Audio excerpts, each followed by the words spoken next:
எவ்வளோ நாள்மா வருவீங்க? 1 month. ஆலாங்காயத்துலேருந்து குஸ்லாப்பட்டுக்கு வராங்க. ஆலாங்காயத்துலேயும் டெய்லரிங் கிளாஸ் இருக்குது, அல்லத்தூர் சொல்கிறாங்க, அங்கே இருக்குது, மிக்கும் இருக்குது. எல்லாம் தனியா இங்கே வரீங்க? யார் சொன்னா? நீங்களே சொல்லுங்க. நானே சொல்லுறேன். அவ்வளோ குடு நீ போயிடுற 1 மாசத்துல முடிச்சாகணுமா? சரி சரி. யார் சொல்லி வந்த? இதுக்கு முன்னாடி என்ன கிளாஸ் போன? சென்னையில போனியா? அப்படியே எங்க வந்த? சென்னையில சரி சொல்லி தரலையா? அதுக்கு உனக்கு செட் ஆகல. ஃபீஸ் ஜாஸ்தி ஆகுறாங்களா இல்ல?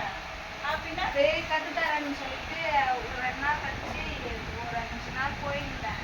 அப்புறம் நினைச்சு ஹவுஸ் போயிடுச்சு, வர தேவையில்ல அப்படின்னு சொல்லிச்சு. இது எப்படிமா? இது என்ன வந்துச்சு? அது டைமிங்கை மாத்தி போடலாம்ல. வேலைக்கு போயிட்டு அதான் சீக்கிரம் முடிச்சுட்டு போயிடலாம். சரிம்மா. இதெல்லாம் நிறைகள் குறைகள் இருக்கா? 4 நாள் 2வது பிளவுஸ் அதை எடுத்து காமி. ஃபாஸ்டா போட்டாலும் புரியாம இருக்கா? அப்படிலாம் பிரிக்கணுமா? சரி பாருடா. 4வது நாள் 2வது பிளவுஸ் எனக்கு ஆச்சு. அடடா அடடா நல்லா தான் தைச்சிருக்காங்க. இது முடிச்சுட்டு லைனிங் பிளவுஸ் எடுத்துடலாம் என்ன?